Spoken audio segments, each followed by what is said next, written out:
My name is Sarah Wilson. I'm a designer here at Google, and one of the creators of this series, Design Is.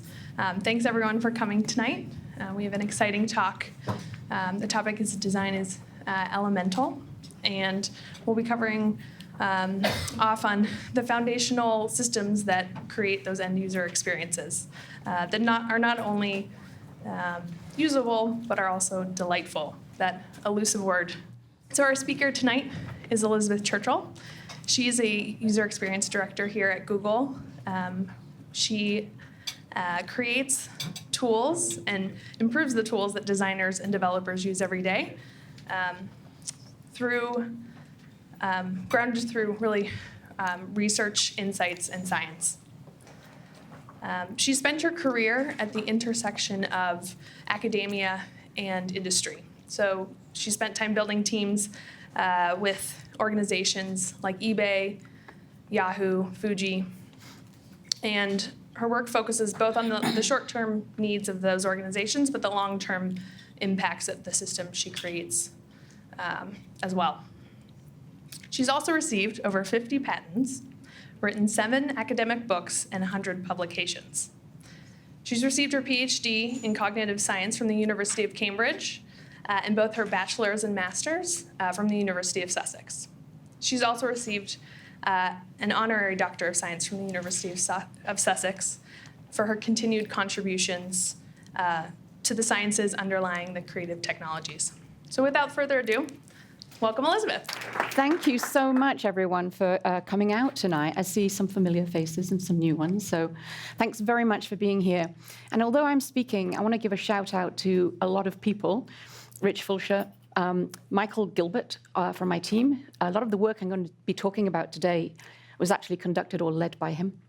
And then there's MJ Broadbent, Jude Yu, Dave Chu, Samir Bansal, and there's a bunch of folks in the audience right now from my team and teams that I work with who I also want to thank. So this is me talking, but it takes a village. It takes a village to do work. So design is elemental. But also, I want to talk about elements, but I want to talk really about delight. So underlying everything I say today, it is the idea of delight, and not just creating delight for users, but also having delightful experiences in the production of creating those delightful end-user experiences. I also want to think about delight as the disciplinary interest that we have, the things that we get really excited about. And so you're going to see my particular excitement and the way I like to think about design and design systems and so forth. But I'm going to sort of give you a little bit of an overview of some of the work of the team and some of the things I'm really excited about that we're doing. And this is definitely a conversation.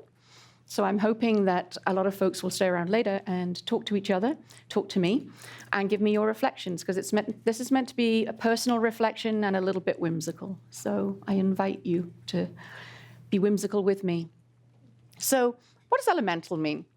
Well, it means primary or basic, and the features from which other structures are compounded. And I'll be talking quite a lot about that. But, you know, the powers of nature is also elemental. Think about winds and rains, and think about beautiful atmospheres that you find yourself in. So I want us to think about the atmospheres of production as elemental to the contexts in which we work, the context we create for others to find delight and have that elemental feeling, not just getting stuff done. Finally, I always like this idea of the supernatural or the force. Maybe not so much the occult, but this idea that when we're designing things, we create things that feel magical, that, you know, come as if from nowhere to help us do things every day. And I do want to think about all of those different ways of thinking about elemental. So from small pieces to sort of moving experiences and magical experiences. And of course, that's quite hard to create. I'm talking about big atmospheres, but what we're really talking about today is these devices. And I'm sure many of you, I'm looking at them right now, you've got your devices. Devices of all sizes, of all capacities for doing different kinds of things that fit into your everyday life and are part of your function, part of your identity. And so while I'm thinking about these big sort of experiences, really what we're talking about is the importance of these devices in our lives and how much time they take up and how much they help us and how much they help us connect with others and whether they do or do not provide delight. Are these things atoms of enjoyment and productivity for you or not? So when I'm talking about design, I'm very specifically talking about these kinds of devices because that's where the work is focused. But I think some of the methods and approaches might apply to other kinds of experiences. So I did want to just sort of bring in this idea of, like, this is Google's product excellence. I'm sure you've seen this. So some kinds of atomic elements are things like these: focused utility, simple design, crafted execution. And you can see some great words there that are associated with these different principles, if you like, elements of great experiences, of excellent experiences, if you like. And I think these words like beautiful, respectful are very important to us. But often, when you talk to people who are actually building tools and building experiences, their question is, wait a minute, how do I build that? What do you mean when you say beautiful? There's no kind of guidance. What do I do? I've done some user testing, or others haven't. I don't think it's going to work. Might not be working for them.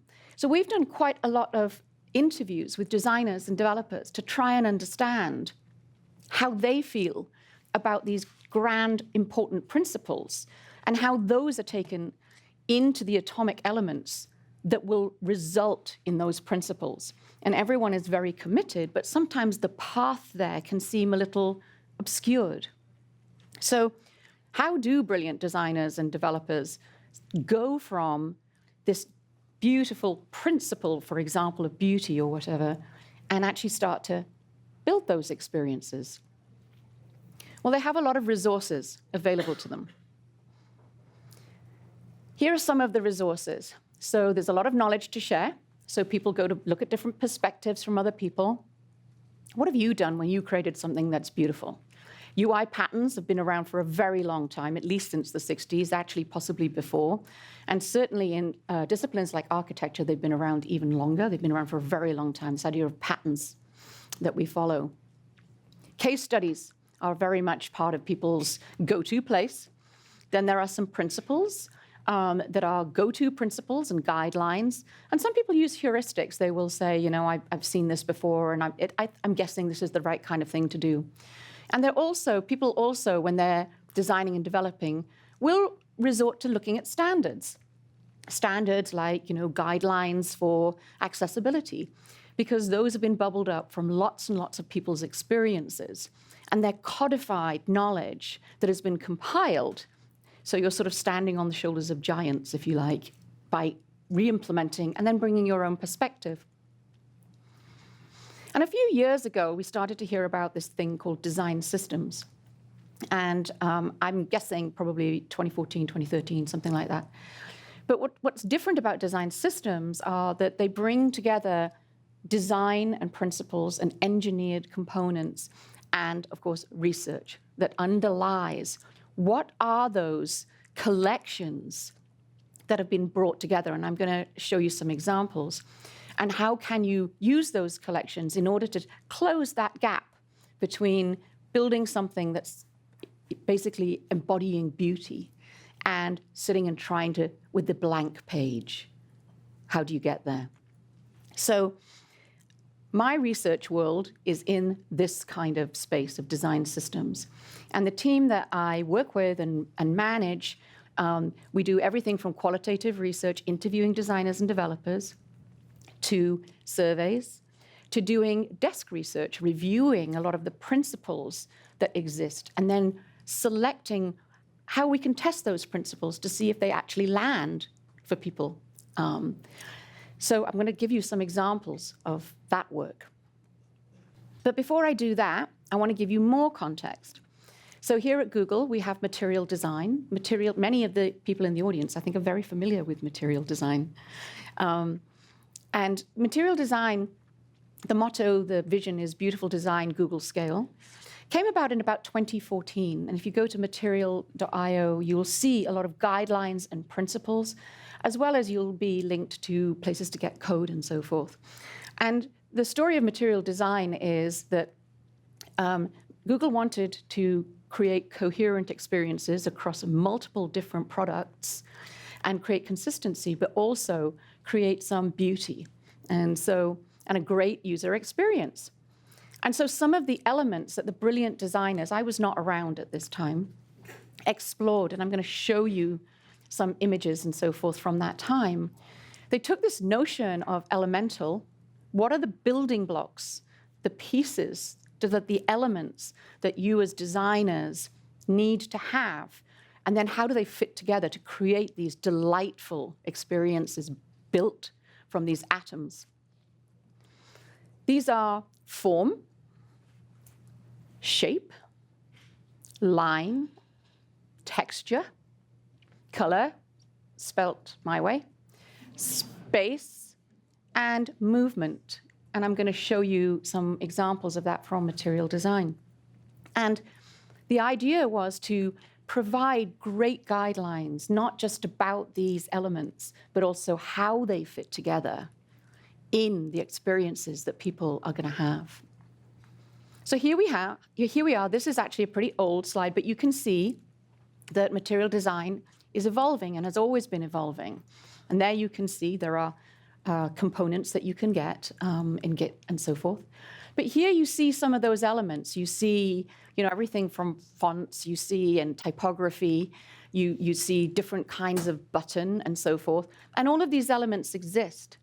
And they're out there, and they are evolving, and they're constantly being reviewed and refreshed, both to reflect, the color schemes, but also to reflect what new technologies are coming around. So this is always evolving. These design patterns and guidelines and elements are always in conversation with what else is going on in the world. And people often say, why material? And material was definitely a metaphor that the brilliant designers who started material were exploring. And they did a lot of work to explore things like shadow. Shadow, which allows you to signal salience or relevance, to signal the order of things, to signal depth, and to signal importance, as I say.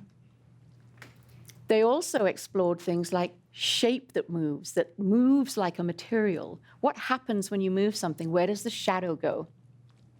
And all of this is sort of delightful. I think you'll agree that some of these images sort of evoke this feeling of that's quite delightful.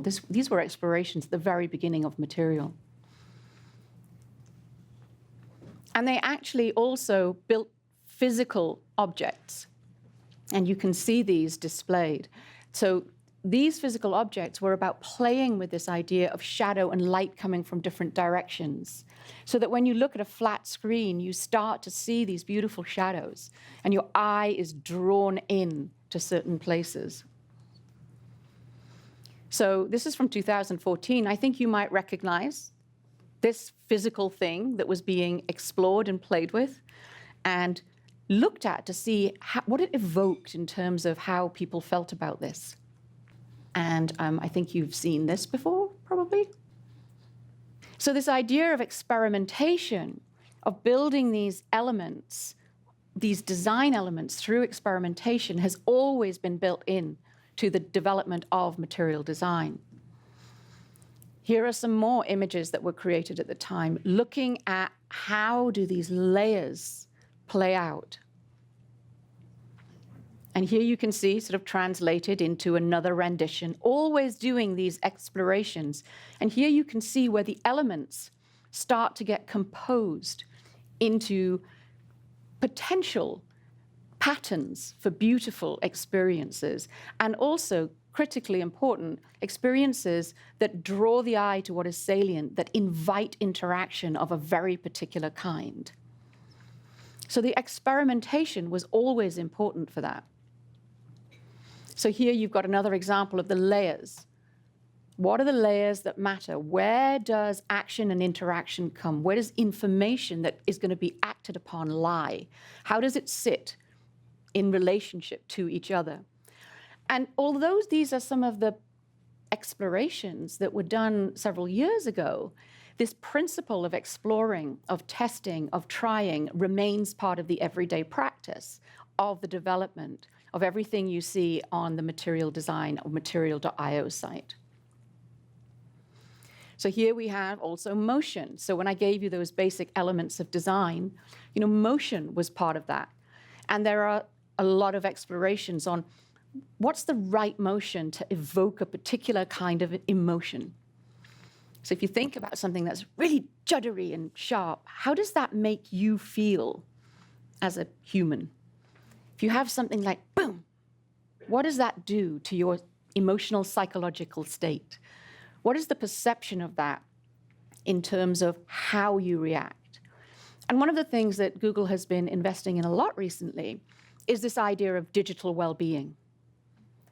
And digital well-being can come about not just from things that we've talked about around things like addiction to particular kinds of experiences, but I would argue that digital well-being can also be rendered in those momentary experiences that you have. If something is jarring and juddery, if a sound, an alarm went off right now, which was intended to alarm us to leave the building, what you're invoking in the body is very much this fight or flight response, move now.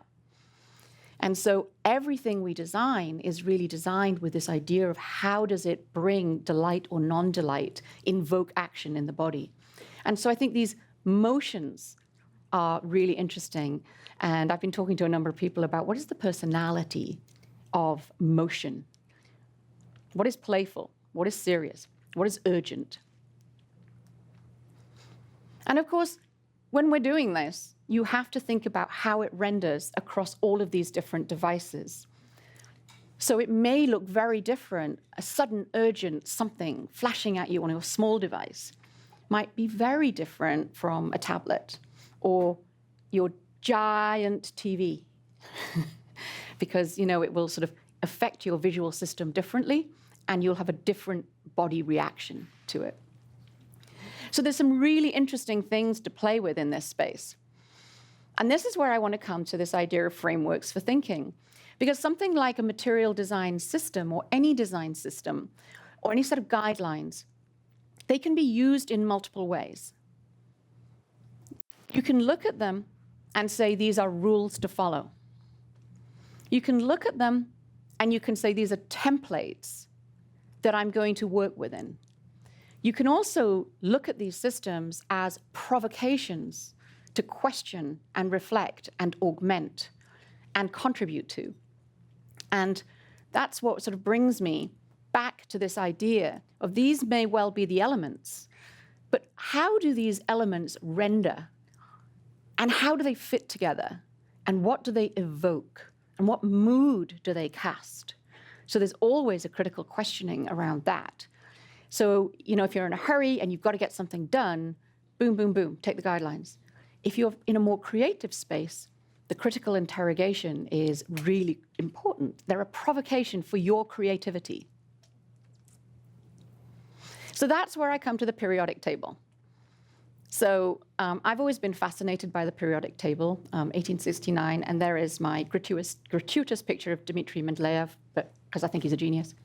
And so this is one of the renditions of the periodic table. And it's the table of elements, and it's this tabular display of the elements, and they're arranged. They're arranged by a particular set of metrics and measures that are important as fundamentals to inviting an investigation, to inviting scientific activities. They're not laid out as truth. They're laid out as a representation of what we know now. And so if the periodic table is a provocation as well as a visualization of what is known at a particular moment, I think of the elements of design as you go from the periodic table to the sciences underlying the discovery of atomic characteristics on the periodic side to those underlying psychoperceptual ones. I would also put in there emotional ones. So what are the elements underlying and how do they come together to create to work with the human psychoperceptual system and the emotional system. So that's what makes me excited. You know, I was talking about delight earlier. That's my delight. So if we have design systems which are really about structuring and scaffolding work, which are about a form of productivity and also creativity, for me, I'm always curious about how they fit with the human psychoperceptual and emotional space. And, you know, I'm not the first person to think about this, to think about the periodic table specifically. This is Brad Frost's Atomic Design, where very much this work was pulled from this idea of the periodic table. He was also fascinated by this idea of the periodic table. And if you go online, you can see a whole load of people have played with this, including laying out design system elements, like Josh Duck's table of atomic elements. There's loads of them. And I think this illustrates another point that I want to make, which is Mendeleev created a particular really brilliant moment of bringing elements together in a format that allowed others to be really critically engaged and to go, oh, okay, now everything is laid out, but those holes are really important because they're actually spaces where he didn't quite know what fit in there, but he made predictions of what could fit in there on the basis of this representation. And so he correctly predicted the existence and properties of as yet undiscovered elements. And that is what I think is so fascinating about Mendeleev and the periodic table, because it wasn't just a codification of what is known. It was also a map and an invitation to investigate what is not yet known. And I think that's really why I'm so excited about things like the material design system, because it can get you so far and get you answering certain questions, but it also is a deep provocation to what do we not know? What have we not asked yet? What elements are missing? What elements combine in other ways that we haven't investigated? And what new formats for device are going to bring our minds to going, poof, goodness me, we really need to rethink this. And that's why I think this is such an exciting space. So here's my view of what design systems are. Sure, they are structures and scaffolds. They are guidelines for getting work done. But they're also generative frameworks for thinking and predicting what we need to know. They involve the research and design and engineering working tightly together to, you know, invoke new creativity in each other. What is possible with engineering? Where are the design boundaries being pushed in really interesting ways because of new device formats? What research methods do we need to invent to really get at how people are reacting and what works for them? So here's like some of the research, you know, that we're thinking about. It's like, what exists in material? You know, what's needed? What do we need to create? What do we need to create for new device formats? Then working with design, thinking about prototyping for that. And once we've prototyped something, what works? What things that we are putting out there potentially are accessible to a very broad audience that deal with different kinds of, for example, visual impairment? What is absolutely delightful for one person in one context, but not in another? And you'll see a little bit of that in a minute. I'll give you an example. So for example, from things that I use for my sort of leisure and discretionary use, what is delightful in that instance that if I'm at work and trying to get something done with a lot of dense information, the particular format doesn't quite work for me? And then once you've kind of engineered and got things out there, added to the material system, once you've actually started to put things out that people are using, we do a lot of research on who cares? What's the diffusion of this? Who's taking this up? What's the sentiment of this? Can we go and look at different kinds of online social space and see how people are reacting? Can we have a look at different interfaces that people have created and do some really smart visual analytics to see how components are being composed that we did not anticipate or expect? Are we expanding? Are we inspiring? Are other people building off our system, creating new systems? That idea of inspiration is really critical. And so now I want to dig into some very concrete examples of some research we've done to just give you concrete examples of the kind of research that we're doing at one level, which is this very elemental level. I want to say that we do a bunch of other research as well. So I'm just going to talk about, because of time limitations, some experimental kind of work on elements. Then I'll try and talk a little bit about context and combinations. And in this particular example, the work is ongoing. It's work in process. So in progress, I guess. So I can't give you the answer. But part of what I want to do today is provoke you to think about how you'd approach the questions that we're posing, not just give you the answers. So I didn't, although it wasn't a finished project, I still thought it was worth sharing with you. And then I mentioned a little bit earlier, we do a lot of work on the production process. So there's a lot of really lovely research which isn't about, for example, something like the periodic table. The research focuses on the people who use the periodic table. So it's how do tools like the periodic table get taken up by people in their everyday contexts? And there's a lot of work which does sort of anthropological, ethnographic studies of going and studying people in their work situations to see how something like material design is used. Does material help you in your everyday? Does it help you collaborate between different functions? Do you find that, material design is something, or the elements of material design is something that helps you answer specific questions and then articulate to cross-functional partners? Are you finding that using something like material design means that your work just goes faster? And so you go home and you have more hours of sleep every night. These are really important things that are around something like a design system.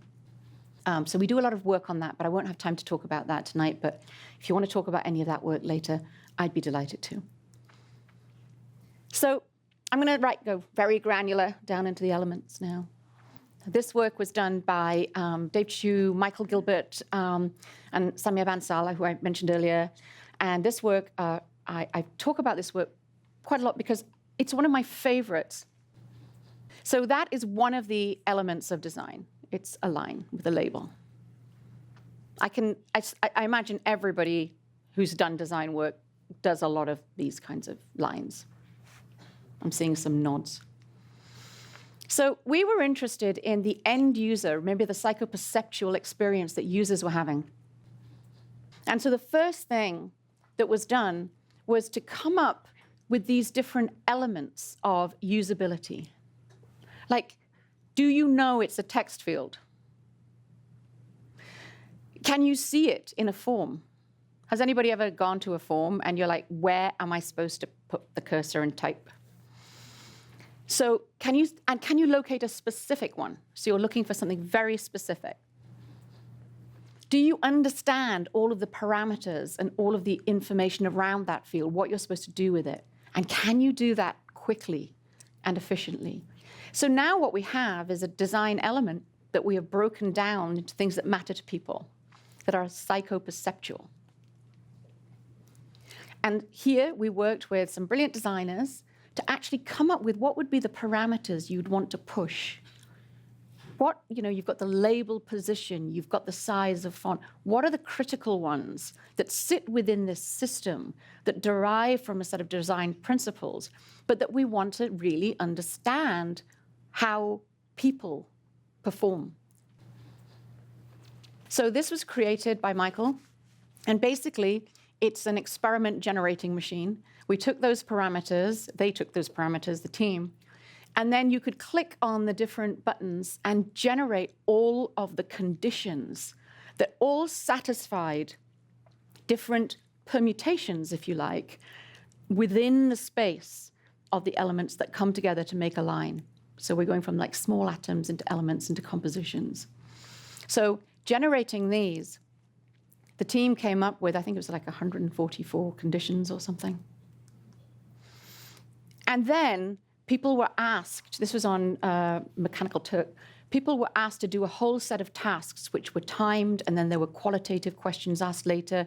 And you can see this is a not particularly attractive form, but I'm sure we have encountered forms like this, all of us. And people were asked to do certain tasks, and we were collecting all the data as well as sort of the hotspot click data where people clicked, and to see what errors people made. And when all of the analysis was done, and it was a giant analysis, I'm not going to show you the diagram right here, but literally it was about this, like all of this data was about my span of hands here. And we did all of these cross correlations to see what was the best thing, what was the best line, or what were the best space of lines that could be used. And we used criteria that I shared with you earlier, and we also did a lot of tests with folks with accessibility needs. And the trick here wasn't to say, look, this is what you have to do for the design system. The result was to say, here are things to think about, and here is the particular line that performs the best, if you like, for all these criteria. But here are like 15 versions that all sit within a space of actually doing quite well for end users, for the most end users there are. That doesn't mean to say that it's not, that any other design isn't a good one. Just by the criteria that I specified, that facet of the end user psychoperceptual experience and also the qualitative experience, it turned out that this was the one that worked. And you'll see this one is actually in the material.io spec. And one of the things we've been meaning to do, and I keep promising, but we haven't actually done it yet, sorry, is write up all of the methodology for this. Because one of the other things that I really want to do is export the methods we use as part of the design system and the methods that we're inventing. So I'm just going to, if that's one example of the kind of experimental work that we've done with a particular element and on other elements, I just want to quickly talk about contexts and combinations. And this is the stuff that is hot off the press. So you will have no answers, just provocations. So information density and text. So you've got Harry Potter and the Chamber of Secrets on one side, and you've got James Joyce's Dubliners on the other. One might argue that these differ extremely in other kinds of density, not just text, but we're going for text right now. So if you use text and you type out in the same font, the font size, this is what you end up with. This is what it looks like. So I think you can really see that they're different, right?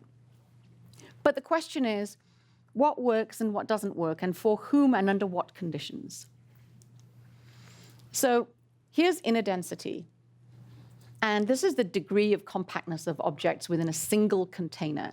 And you can see, like I said, when we were working with the designers, with the line to kind of come up with these different things to play with. Here, we're using visualizations or animations to really try to think about what gets squeezed and what doesn't. And so I would like you to look at this and just think about the example I gave you earlier, which is, the thing that you're using at home, some discretionary experience while you're sitting on your sofa, versus you're an absolute expert in spreadsheets and you're at work and you want to do at-a-glance viewing. Okay?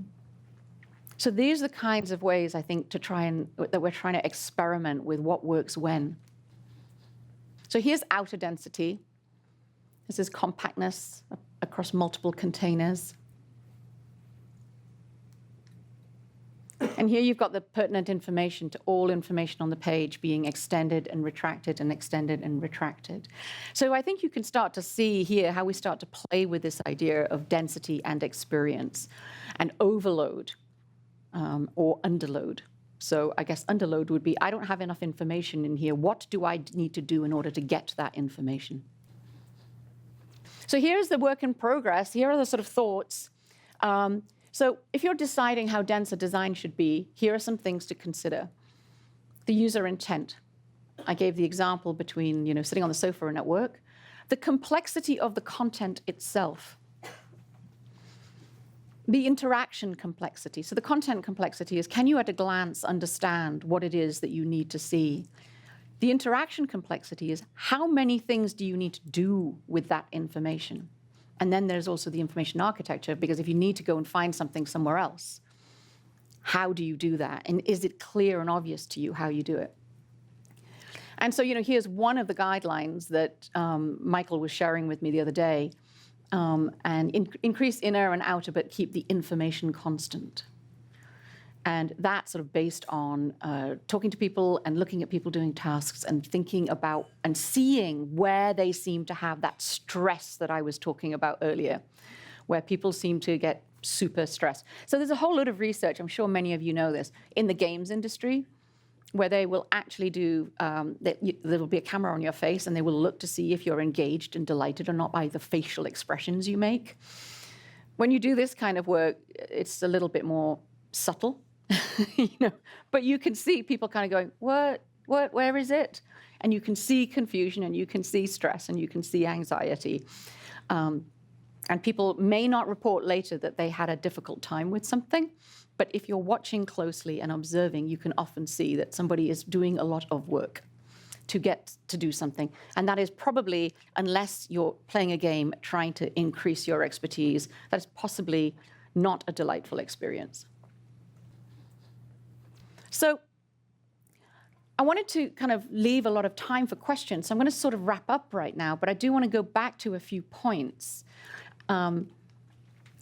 I want to think about this. So here are various different versions of Mendeleev's periodic table and beyond. And so, it wasn't that something was done and then it was done, like I say. It was very much a generative framework for thinking and for predicting.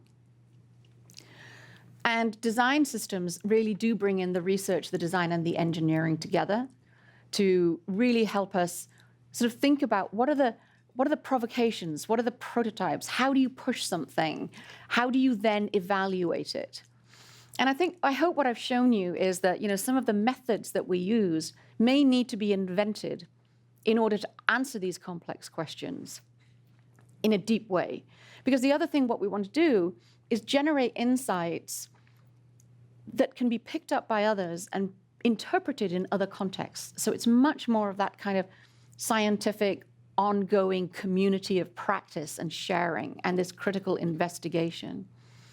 And, systems are always evolving and they are never done. And that's what makes them kind of exciting. And, we've seen with material design has resulted in a number of offshoots of things that are inspired by material design or use some elements of material design, but extend the system. And we have a number of researchers who are thinking about that in terms of systems of systems.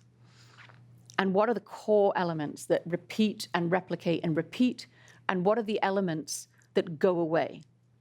And as I said earlier, what are the elements that will emerge through new device structures and device sort of underlying infrastructures? So I want to come back to the idea of elemental. And then I want to get some questions and try and get some dialogue going. So it is primary and basic. I do believe that a lot of the work we're doing is to look at these elements that are primary and basic, and then that can be brought together to create really interesting and delightful experiences. And I think, the old adage is often when you get it right, people don't notice, and it's when you get it wrong that they really notice.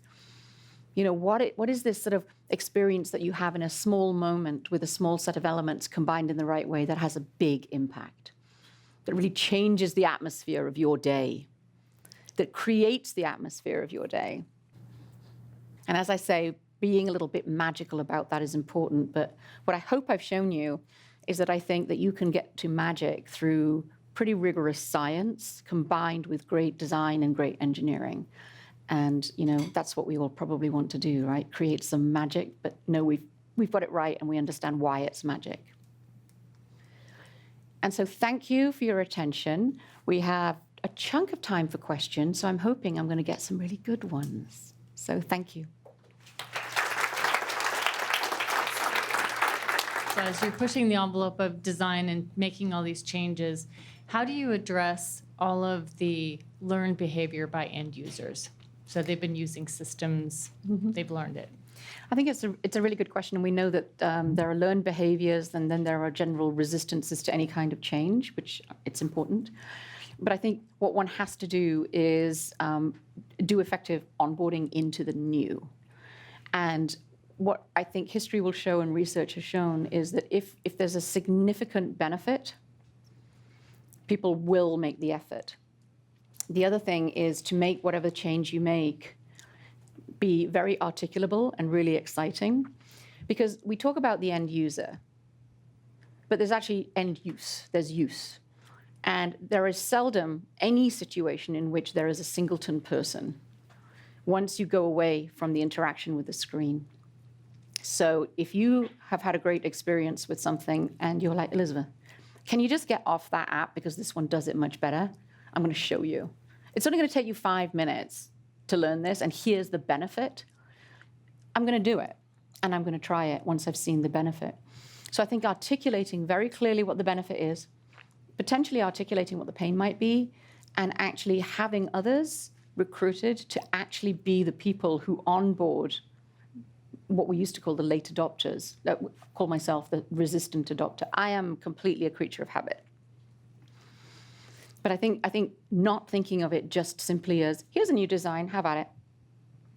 But actually it's a whole, I don't want to use the word marketing, but it's a selling. It's a, here's the benefit. And it's a, get your friends to use it and talk about it and show people how. And, I think the worst case scenario is when you change something and you don't signal it's coming down. Has anybody in this room had that experience where something just changed? I don't believe there's a single person in this room who hasn't had that experience. Shocking people is not the best way to introduce something new. Hi, thank you so much for sharing. I kind of have 2 questions, so you can just answer the first one. But, just piggyback of that one, you're a person, you said, of resistance. So how you put yourself in a place where it's totally against that. So I'm curious, how have you made yourself be, adaptable towards, material design has been doing good, but now you're kind of thinking of how can you take it to the next level. So what have you done for yourself and your team to think, beyond the now and next? And the next one is, what tools have you used to synthesize all the data you've gotten from, because that's a lot of data, to come up with awesome metrics? So on the first question, what have I done to change? Really, it's just taking myself in hand. It's just sort of saying, go and try it.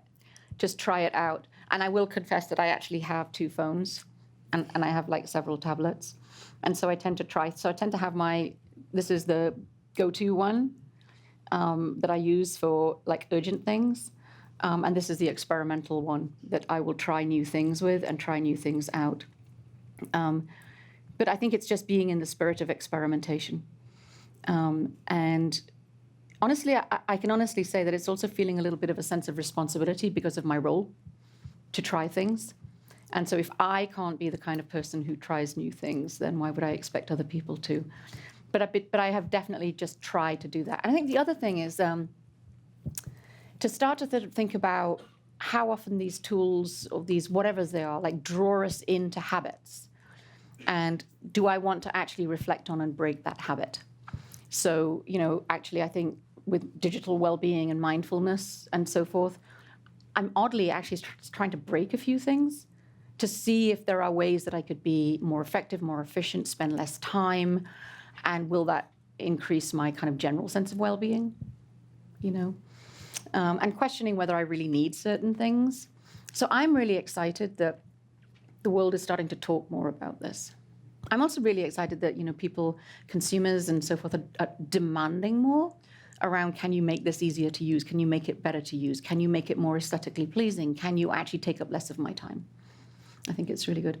And in terms of the tools, I'm not the best person to ask because, I know it's Mechanical Turk. I know R is involved. I know there's a bunch of data wrangling and so forth. But the team that did all of the research would be the people, and I can certainly give you more information and more details. I also know that they're seriously experimental with all the tools they use because you learn one and then you're like, oh, that one might do better for me. But I'd be delighted to find out more for you. My first question was that you said that once you figure something out, you want to understand the magic. So my question is, if you did figure something out, does it remain magic anymore? Because magic for me is something which is surprising and you don't understand and it's beautiful and it's astonishing. That's what magic is to me. So I wanted to get your comment on it. And the second part was, have you come across anything that has been idiosyncratic in design? Because when you use a lot of different layers, and I refer it to as palimpsest, like historical layers in cities, you sometimes reveal things that otherwise you would not have seen individually. But by layering things together, it actually shows you something that you otherwise do not see. Has something like that happened? And if so, where? Yeah, so really, I'll answer the first question. Can I remember what was the first question again? Like loading the questions up's too much. Magic. Oh, no. Magic. Well, I mean, I think what you've gathered from maybe a little bit of my talk is that I find humans absolutely fascinating and utterly wonderful. I always say I love my species, right? I'm just really excited. So if you find something magical and I have some understanding of why you find it magical, that to me is more magical. I am just so excited about, humans, understanding us. And so, if you see a child go at something, right, some new toy or something, you know that there's like this amazing sense of wonder because they're going to explore it and learn it, and it's new and it's exciting. And if you've seen a child sort of learn how to read a word and they finally get it, that sense of accomplishment.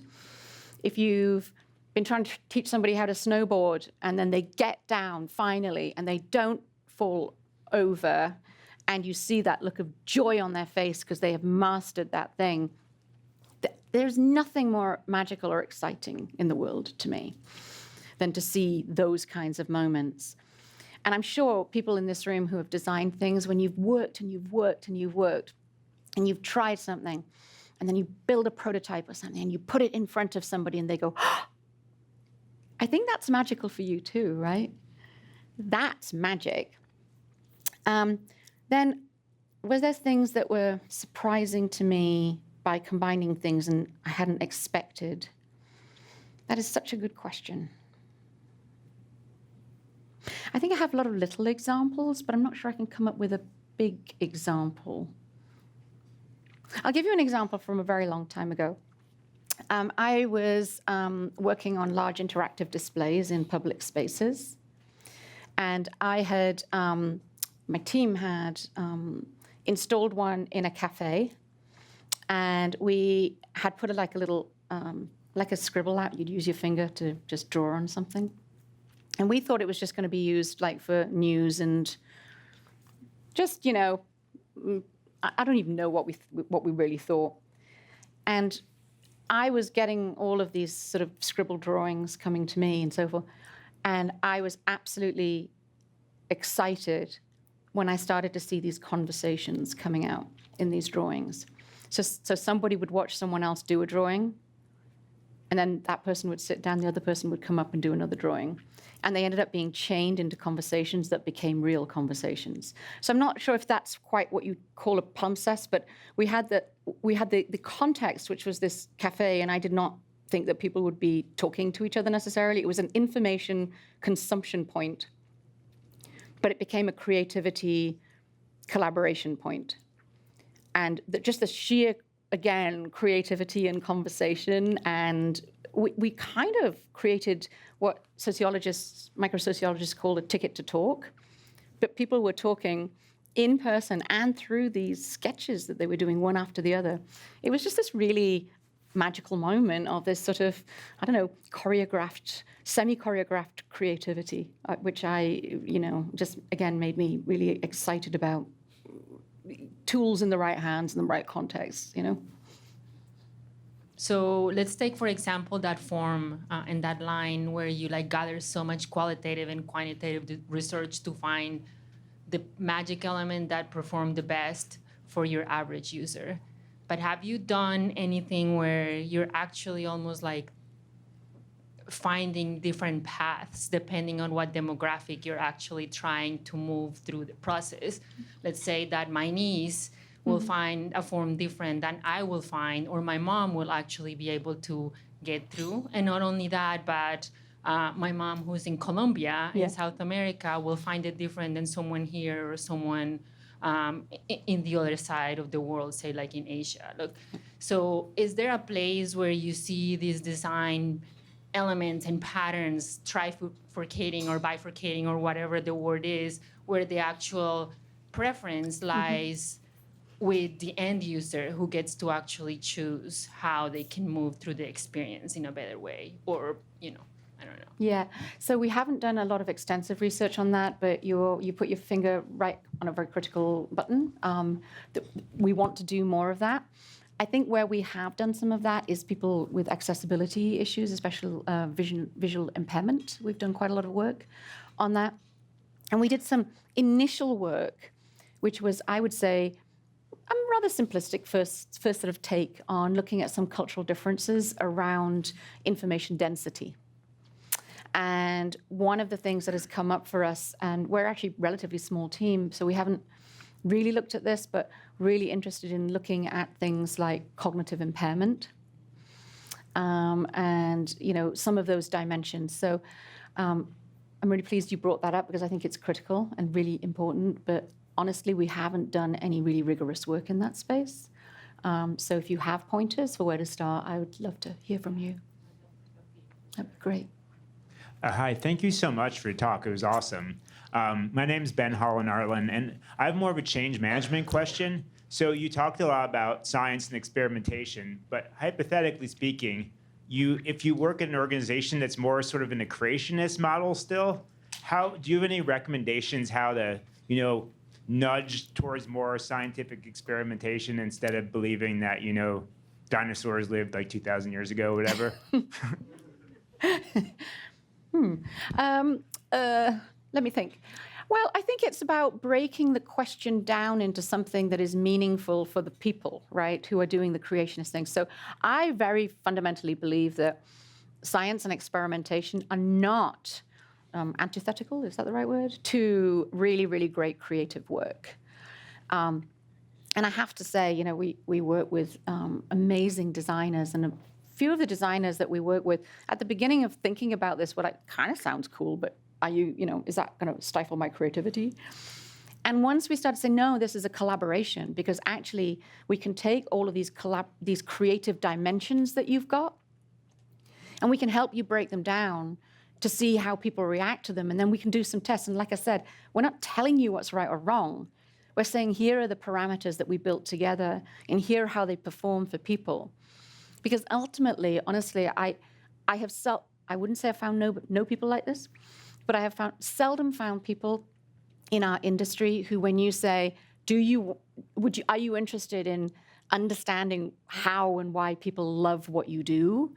Are you interested in getting some feedback on what works in what population and for why? I have never met anyone who's just said, I have met some, but I've met very few who have said, like, nah, I'm going to do my thing. Now, I think it is perfectly fine to be someone who really, truly is a creative in your own space, doing your own dimensions or whatever. I mean, I think if, Cezanne had asked for feedback or Rilke had, we might have very different artifacts, but they weren't necessarily in the business of building things to delight people in practice. And so I think it's just finding that bit of curiosity and demonstrating, find your, I was going to say weakest link, but let me say your strongest link, and demonstrate with them in partnership how this can come together. And, we know what people are like. They get kind of curious, and then they'll come and ask questions, and they'll go, oh, that might be good for me too. So I think it's about, being a little persuasive and picking the critical little moment that others are going to go, I wish I had one of those. But we can talk more about your specific context. So the metaphor and the framework that you've developed for this concept of elemental is very much grounded in the visual. And I'm wondering if you've given much thought to extending it into some of the sort of emerging interface paradigms like voice or spatial, things like that, and how it applies. Yeah, I have personally done some thinking, like scrappy thinking, but it has not been part of the main research program to date because material is primarily visual. But I would say that a bunch of my history reading around sound design, psychoacoustics, those sorts of things, I've been really interested in. How does that break down? How does a room and a space and all of that work? Also, thinking about things like hearing and hyperacuity and those sort of things. How do you get attention? I mentioned the example of an alarm design. How do those sort of work with people, under what context? But it's been super informal. We did a lot of work, when I was talking about the large interactive display stuff, we did a bunch of work which was about proximity and what can you read and what can you not read, and how do people stand together around a physical display. And there's a whole fantastic literature called proxemics, which is about proximities, and there's social proxemics. So in different cultures, we were talking about culture, how willing people are to stand next to, when you go to an art gallery and someone comes and you're looking at this picture and someone comes and stands like here, and you kind of have to shuffle, and then you're like, no, I can't see the picture full on. There's a lot of fantastic research, which is videoing and watching how people shift and move around each other. The elevator dynamic, right? Yes. Where you stand in the elevator. Yes, exactly. And I think there's a lot of really lovely design patterns to be done. And there's a lot of literature on this, but we haven't mined it to come up with, here are the guidelines. I think voice is a particularly interesting one, because I think a lot of voice interactive artifacts right now are, for all kinds of technical and practical reasons, kind of command line call and respond. But there's some really interesting work that's been done by conversation analysts on what would it mean to actually design for a conversation. And in fact, there's a chap at IBM called Bob Moore, who I used to work with, and he and his collaborator are just bringing out a book, which I reviewed fairly recently, which is about taking the principles of conversation analysis and conversation structure and saying, what would the patterns look like to take the voice command control thing into more of a conversation. And I think really interesting aspects of that are, where does state remain? And how do you have both sides maintaining state? And that, of course, brings up a whole different set of questions around a different set of patterns, which are data and privacy. So I think that's a really interesting area to explore. And honestly, it's armchair reading for me, but I really think it's important for us to explore it. Thank you for bringing that up. If you find humans interesting and magical, try to study animals. They're even better. Any animals in particular? Yeah, like all animals are really interesting. And also, like, I really appreciate Google that they share all the knowledge, especially material design. They have been sharing that with the design community and everyone. I really appreciate that. Can you tell me more a little bit about why Google made that decision? I feel like a lot of companies, they try to like keep everything secret and don't share that, but Google is going in the other way. That's why I perceive. I don't know why, but I know that it's baked into the DNA of Google. And I think from the very beginning, it was open and open source and sharing and so forth. I know from conversations with people who were around when material design first launched, and as I say, I wasn't, that the idea is to kind of really use the resources that we have to not just influence and be a leader in design, but to give people the tools to do great design. And that you can have better user experiences around the world if you give people the tools to do it. And so I think for the folks who started Material, it was really about, so it's not about hoarding this design thing, because it is a participatory, I think I said it takes a village. And you can't answer everything internally. And this is too important not to share some of this knowledge. But you also get the other effect, which is that then you become a leader and recognized as a key leader in design, which Google did a few years ago. And Google had not been recognized for design particularly before that. So this systematic effort by a bunch of brilliant people really put us on the map for design, but also influenced and brought a lot of people on. And I think that's part of the DNA and the importance. It's just in the system. And I hope it, it maintains eternally, because I do believe that it takes all of us thinking about experience and user experience to really do great things with our digital interactions and beyond. And I think that is why I'm sort of really interested in the question earlier, which is around what are the cultural differences? And what are the things that remain the same between different humans? What are the things that are culturally specified? And how do you really support the right critical questions in that space as well? Yeah. I have a question about the research methods. So it looked like when you were testing the elements, at least in the example provided, that you weren't using real content. It was just kind of like generic elements. Obviously, content contributes to how users are able to understand and interact with components. So I was curious, like, how you approach evaluating the success of an element when that dimension is abstracted. Well, I think the purpose here was to figure out the element and put it in a context which sort of was somewhat ecologically valid, because it was so it was separate, but then it was also in different kinds of structures of table.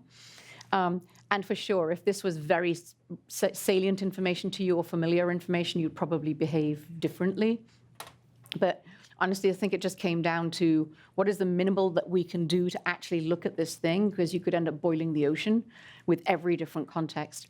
Now, I think what you said does really matter was in the density stuff, right?